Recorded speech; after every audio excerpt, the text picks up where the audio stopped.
Hi everyone, we're going to talk today a little bit about how to use text efficiently in your projects.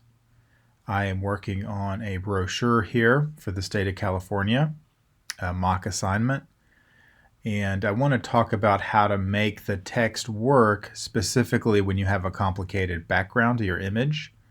So I brought in this image of Joshua Tree National Park. That's my background I'm working with. I didn't want to just have a flat background. I wanted the image to wrap across the front and the back of my brochure with trying to find good areas where I could incorporate text, such as my California banner here at the top. And I'm going to show you how to avoid getting into trouble with text that's hard to read. That's one of the biggest problems that designers face is text that's hard to read. Okay, so I can obviously read the California banner here pretty easily, but I actually want to help it pop out a little bit more. So I've got my text layer here, popped out my text bubble there. Got the text layer on top. I've chosen yellow to go with the California vibe, and I want that text to actually push forward a little bit within my composition. So I've selected California.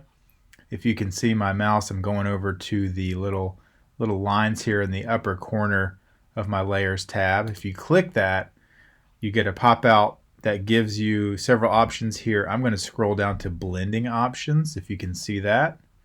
Let me do it again real fast. It's this little tab right here. If I click that, pop out window, blending options, if you select it, we'll pull out a window, layer styles.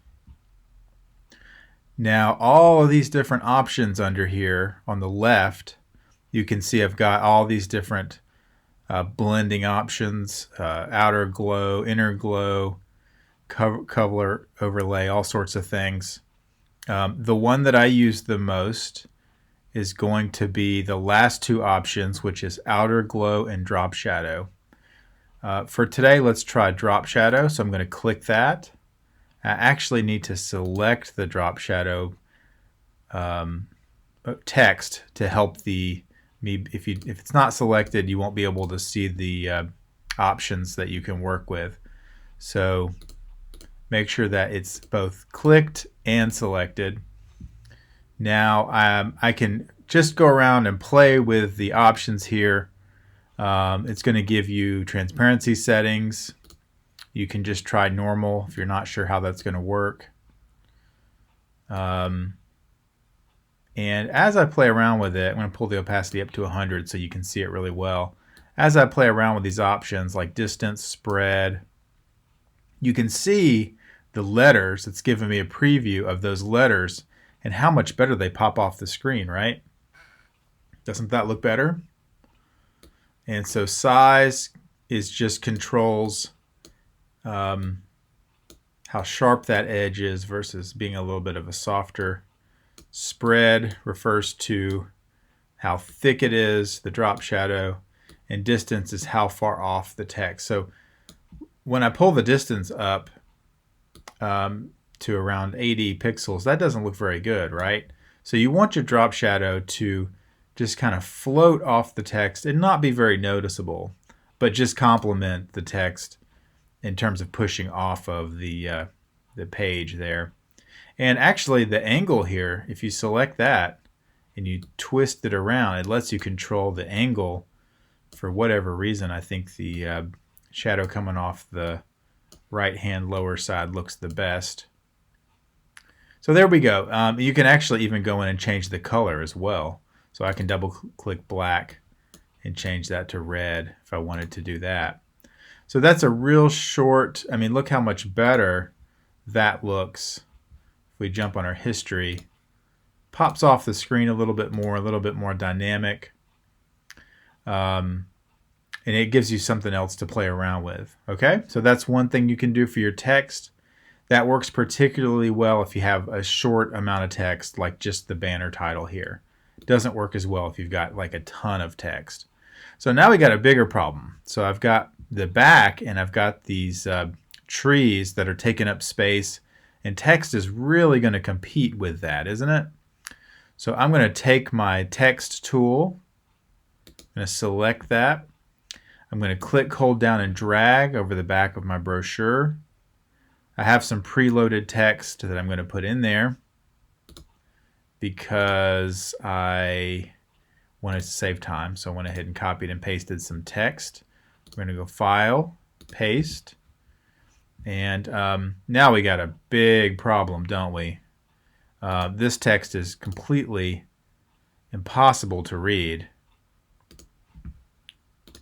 Let's get rid of some of this. Keep it simple. Really simple if we can. Not too worried about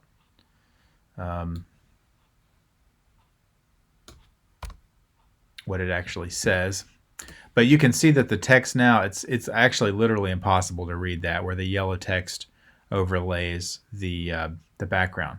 So drop shadow within this circumstance is going to be a little bit frustrating because it doesn't look natural to the eye. Okay, so what I would suggest in a situation like this is to actually create a secondary layer that's in between the text and the background.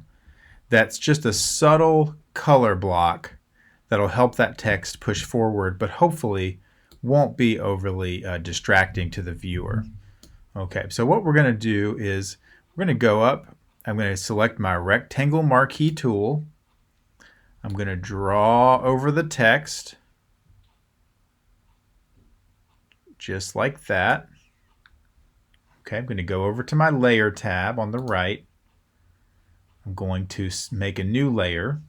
So if I hover over the little icon beside the trash can there, you can see it says create new layer. I'm going to go ahead and do that. So I'll have a floating block of color. Okay, so now I'm on one layer. I've got that area selected. Now I'm going to go to edit. I'm going to go to fill. If I select, when this window pops up, if I select color, I can pick any color that I really want. And here's a cool thing. I actually have not noticed this before, but if I hover my mouse over the image, it allows me to select the colors that I'm seeing within the image. So it acts like an eyedropper. So I'm getting all these like burnt siennas and browns. Isn't that neat? So that could be helpful if you want your color scheme to match the image, or you can just go in and select however you want to. Let's work with a kind of a darker blue here out of the clouds. It's still going to fit. I'm going to click OK. I'm going to click OK once more, and I've got my color block. Now I can go up to select and deselect, get rid of that selection tool, and now I just have a block of color that's on its own layer, free floating on its own layer. I can take that layer, drag it underneath my text, and now I can see I have no problem whatsoever about reading that, reading that text. I still want to go around over here and play with the transparency because I don't like how it just like cuts that tree off. So I'm going to go over to my layer. Let's go up to blending options, which is above all of my layers. You got this normal tab, you can click that. I'm just going to go around and just play with some of these, and oh, that looks pretty good. I like multiply, I like darken. Some of these other ones don't work very well, understandably. But multiply and darken work particularly well. I think I like multiply the best. So now I have no problem reading the text, but I haven't just completely blanketed over the background image either. Okay, so I can go up to opacity here. It's at 100%, and if I think I can get away with lowering that layer even more, so I've got my multiply blending option or transparency setting, lower the opacity, and I'm just going to push it as far down as I can go and still think it's readable. This is a totally arbitrary opinion on your part. So I'm not going to be able to tell you, put this exactly at 70% when you're doing this technique, because it depends on the image and the text and all of that. I think you guys understand that. And so to my eye, I like it around this 75% range. I can read the text, but I can also see the tree. And I sort of think you get the idea there. Okay? So that is going to be a couple of things you can work with text. I hope that helps you out. One last thing that I'd like to play around with is adding in a paper texture. So I'm not even sure if this is going to work, but I thought it would be something that might be helpful to you. Let me just hide everything real fast. I really like textures, as you've figured out from having class with me. And I try to bring in textures as much as I can. So I literally brought in a scan of a newsprint paper. Newsprint is the stuff that you probably have used for drawing class, or it's what they print newspaper on. It's just this sort of low quality, grainy looking paper. I use it a lot in my Photoshop projects because I like to just have a background layer of texture. It works really well if I have just a lot of blank space to fill. It gives it like an earthiness that I really like. I want to play around with having this texture on top of my images. And what it does, I'm already seeing with multiply here, it gives it a little bit of a grainy effect. Almost has like a film look to it. And that's a little too overpowering. But I'm thinking with soft light here, soft light, and then again multiply, which we used earlier, it just gives it a little bit of grain. So if I zoom into that, you can kind of see those slight textures coming through. It gives it like a sort of an old school printing technique look. A little bit more illustrational is the way I would describe it. So you can play around with that. And it's just another way to kind of make your piece stand out. If I go to my image of Joshua Tree here, and then I lower the opacity on that, it's going to lighten the whole piece, and it actually helps that paper texture show through even more. If I toggle off between seeing the paper texture and not seeing it, you probably get an idea here of the difference. It's a slight difference. It's not a whole lot. It's sort of like gives it a canvas look. I'm going to actually take this layer of my paper texture. I'm going to duplicate that layer, and I'm going to double that up. So now I've got 2 layers of paper texture, and as I stack them, it's really playing up that nice canvas look. Can you see the difference there? I actually like that a lot. So I can now go in, add my other layers in. Let's add in our background text. And now I've got something. So I've got this nice papery, textury technique. I've got my text that pops off the page really easily. I've got my highlighting square behind it with the blue that helps it legibility there. And then I can just go from here. I can add more images. I can add more text. And I can work with it, help it become something that looks unique.